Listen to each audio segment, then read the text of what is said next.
और बिहार बोर्ड का। Hello everyone, new life academy में आपका स्वागत है। मैं प्रियंका सिंह, आपकी हिस्ट्री की टीचर। तो पिछले क्लास में मैं आपको बिंबिसार के बारे में पढ़ाई थी, जो कि हर्यक वंश का राजा था। कौन था? प्रथम राजा था। उन्हीं के पुत्र जो अजातशत्रु, शायद अन्य इतिहासकारों का मानना है कि अजातशत्रु अपने पिता की हत्या करके और उस गद्दी पे बैठे थे, परंतु बौद्ध ग्रंथ की जो मान्यता है कि अजातशत्रु नहीं हत्या किए, स्वयं बिंबिसार आत्महत्या किए। तो चलिए आइए हम अजातशत्रु के बारे में पढ़ते हैं। अजातशत्रु, उनका शासनकाल 491 बीसी से 462 बीसी। बीसी का अर्थ तो आप जानते ही हैं, ईसा पूर्व, ईसा मसीह के जन्म के पहले की जो तिथि थी उसे हम बीसी कहते हैं, बिफोर क्राइस्ट। उसको इंग्लिश में बीसी का फुल फॉर्म है before Christ, the birth of ईसा मसीह।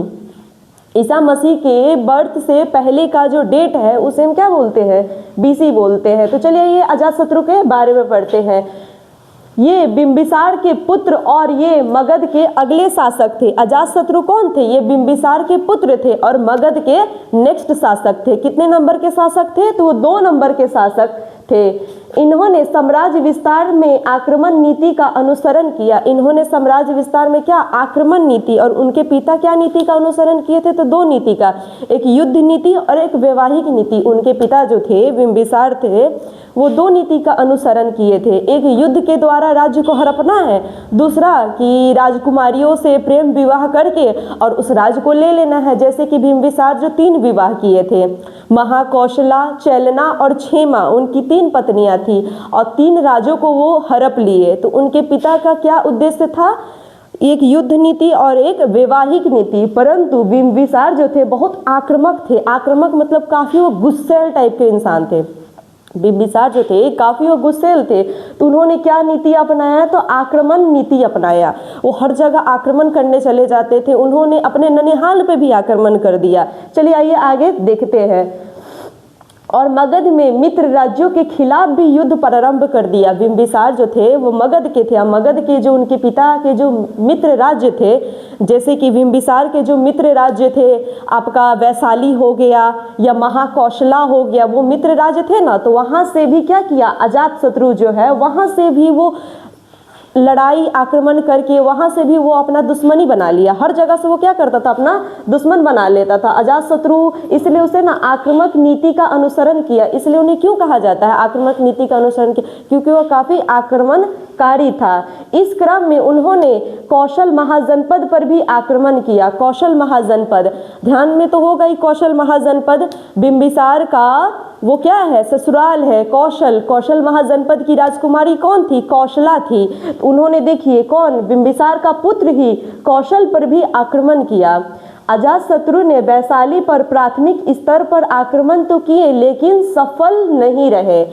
अजातशत्रु वैशाली पर भी आक्रमण किए। वैशाली की राजकुमारी कौन थी? तो चेलना थी। उन्होंने वैशाली पर भी आक्रमण किया, परंतु क्या हुआ? वो युद्ध को जीत नहीं पाए। बाद में उन्होंने अपनी मंत्री वसाकार को फूट डालने के लिए भेजा।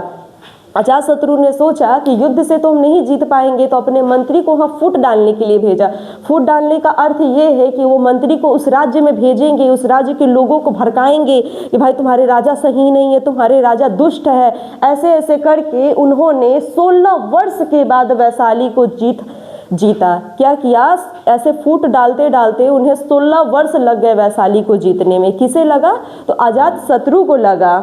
इस काल में वैशाली में आम्रपाली नामक एक नगर प्रसिद्ध नगर वधु निवास करती थी। इस काल में ना वैशाली में एक आम्रपाली नामक नगर वधु, नगर वधु का अर्थ है, आपको पता है नगर वधु का क्या अर्थ है? नगर वधु है का अर्थ है कि जो पूरे नगर, पूरे समाज की नज़र में वो सबकी वधु है, सब उसे पसंद कर सकते हैं।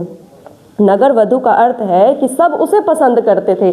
आम्रपाली जो थी उन्हें बिंबिसार भी पसंद करते थे, वो उस समय भी थी। और देखिए बिंबिसार के पुत्र भी इन्हें पसंद करते हैं। जब युद्ध नीति के दौरान जब आए हुए थे, एक आम्रपाली की कहानी है कि जब युद्ध के दौरान ना अजातशत्रु आए थे ना, तो जब उन पे उल्टा वैशाली का सैनिक भारी पड़ गया तो वो आम्रपाली के घर में जाके पनाह लिए थे।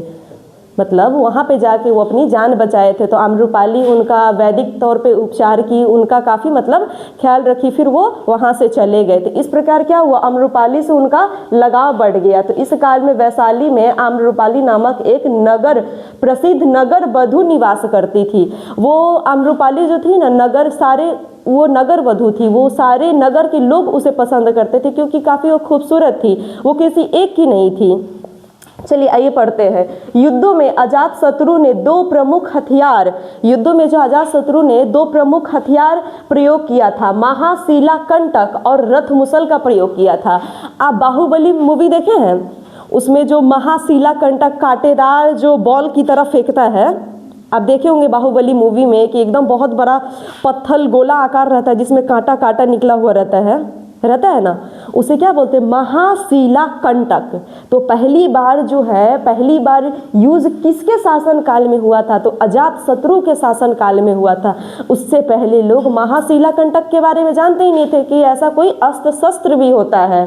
और रथ मुसल जान रहे हैं, वो जो बहुत मोटा मोटा वो जो नहीं होता है, क्या बोलते हैं, बारूद की तरह जो लोहा लक्कड़ जो लोग फेंकते हैं ना, सपोज कोई दरवाज़ा तोड़ना हो, पहले का तो दरवाज़ा इसके तरह तो था नहीं, काफ़ी बड़ा बड़ा महाराजाओं का दरवाज़ा था, तो उन लोगों ना काफ़ी इतने मोटे मोटे ना लोहा के पत्थर के रथ मुसल रखते थे जिससे वो ताला तोड़ते थे। तो उन्होंने क्या किया, उसका ना प्रथम बार प्रयोग किया। कौन दो अस्त्र का प्रयोग किया, तो ध्यान में रखिएगा, ये क्वेश्चन भी आता है ऑब्जेक्टिव में कि अजातशत्रु ने पहली बार दो प्रमुख हथियार कौन से प्रयोग किए थे, एक महाशिला कंटक और एक रथ मुसल। एक क्या है, रथ मुसल का प्रयोग किया। प्रारंभ में अजातशत्रु ने जैन धर्म को अपनाया, परंतु बाद में वो बौद्ध धर्म का अनुसरण किए। अजातशत्रु जो है प्रथम वो जैन धर्म अपनाए, फिर कुछ कारणवश उन्होंने उनका मन बदल गया, फिर वो बौद्ध धर्म अपना लिए। उस समय ज़्यादा दो ही धर्म का चर्चित था, एक जैन और एक बौद्ध। अजातशत्रु के शासन काल में 8वें वर्ष में गौतम बुद्ध का महापरिनिर्वाण हो गया। अजातशत्रु के शासन काल के 8वें वर्ष, अजातशत्रु जो शासन कर रहे थे, शासन करने के 8वें वर्ष में, तो उनके शासन के 8 साल बाद जो है गौतम बुद्ध का क्या हुआ, महापरिनिर्वाण हो गया, उनका क्या हुआ, निधन हो गया। परंतु हम निधन शब्द से संबोधित नहीं कर सकते क्योंकि वो महान पुरुष थे, इसलिए हम उन्हें महापरिनिर्वाण कहते हैं। 483 बीसी में महापरिनिर्वाण हुआ। कितने बीसी में हुआ, तो 483 बीसी में हुआ। और इसी वर्ष राजगिरी में प्रथम बौद्ध का आयोजन हुआ। इस समय राजगिरी में क्या हुआ, प्रथम बौद्ध सभा का आयोजन हुआ। बौद्ध सभा का क्या हुआ, आयोजन हुआ। यह एक राजगिरी की सप्तकर्णी गुफा के अंतर्गत करवाया गया। राजगिरी में एक गुफा है जिसका नाम है सप्तकर्णी गुफा, उसके अंतर्गत क्या किया, ये सभा का आयोजन करवाया गया। सभा का आयोजन करवाया गया जिसके अध्यक्ष महाकश्यप थे। उसके अध्यक्ष कौन थे, महाकश्यप। अध्यक्ष कौन थे, महाकश्यप। इसके पश्चात अजातशत्रु ने राजगिरी में ही एक शांति गुफा का निर्माण करवाया। अजातशत्रु ने क्या करवाया, शांति गुफा का निर्माण करवाया। किसके काल में शांति गुफा बना, तो अजातशत्रु के काल में शांति गुफा बना। अजातशत्रु को पितृहीनता एवं कुनिक के नाम से जाना जाता है। अजातशत्रु को पितृहीनता क्यों कहा जाता है, आपको मैं पहले ही समझाई थी कि अन्य इतिहासकारों का मानना है कि बिंबिसार को जो है ना अजातशत्रु ही मारे थे, तो पितृ का हत्या करने वाला पितृहीनता। और एक और नाम से जाना जाता है क्या, कुनिक नाम से भी जाना जाता है। चलिए आइए नेक्स्ट पढ़ते हैं हम उदायन के बारे में। उदायन कौन था, तो ये अजातशत्रु का पुत्र था। कौन था, अजातशत्रु का। देखिए अजातशत्रु के पिता कौन थे, बिंबिसार। बिंबिसार के पुत्र कौन थे, अजातशत्रु। अजातशत्रु के पुत्र कौन है, उदायन। उसके बाद हम लोग क्या पढ़ेंगे आगे, शिशुनाग वंश पढ़ेंगे। हर्यक वंश समाप्त हो जाएगा उदायन तक। देखिए उदायन ने अपने पिता अजातशत्रु को मार के मगध के सिंहासन प्राप्त किया था। देखिए जैसे पिता किए वैसे उनके भी पुत्र कर रहे हैं ना। इतिहासकार कहते हैं ना कि अजातशत्रु अपने पिता की हत्या किए, तो ठीक उदायन भी अपने पिता की हत्या करके गद्दी प्राप्त किए। क्या किए, ठीक अपने पिता की हत्या करके गद्दी प्राप्त किए। इसलिए ना उस शासन को क्या कहा जाता था, पितृहीनता वाला शासक। मतलब पिता की हत्या करके गद्दी प्राप्त करके बैठने वाला शासन, पितृहीनता वाला शासक। उदयन ने अपने पिता अजातशत्रु को मारकर मगध के सिंहासन प्राप्त किए तथा बिंबिसार अजातशत्रु की तुलना में साम्राज्य विस्तार कम किया। उदयन जो था अपने पिता और दादा की तुलना में क्या किया, साम्राज्य विस्तार बहुत कम किया, क्योंकि जो बिंबिसार थे वो काफ़ी साम्राज्य विस्तार किए थे। ठीक उसी प्रकार अजातशत्रु वो उससे भी ज़्यादा साम्राज्य विस्तार किए थे। क्या किए थे, पिता का 2 नीति था, परंतु उनके पुत्र जो अजातशत्रु थे उनका क्या नीति था, तो आक्रामक नीति था। वो सिर्फ आक्रमण करके और युद्ध करके वो क्या किए थे, साम्राज्य विस्तार किए थे। परंतु उनके जो पुत्र थे उदयन, उन्होंने बहुत कम साम्राज्य विस्तार किया। उदयन ने जैन धर्म को ग्रहण किया। उदयन क्या किया, जैन धर्म को ग्रहण किया। उनके पिता अजातशत्रु लास्ट में किसका ग्रहण किए थे, कौन से धर्म को, तो बुद्ध धर्म को किए थे। परंतु जो उदयन जो है वो जैन धर्म का ग्रहण किया। इसका सबसे बड़ा योगदान पाटलिपुत्र को राजधानी के रूप में घोषित करना था। उदयन का जो सबसे बड़ा योगदान है वो पाटलिपुत्र को राजधानी के रूप में क्या करना था, घोषित करना था। पाटलिपुत्र का भी नाम क्या है, जो पटना है उसे ही हम पाटलिपुत्र कहते थे। अब आगे हम लोग क्लास पटना के बारे में पढ़ते हैं।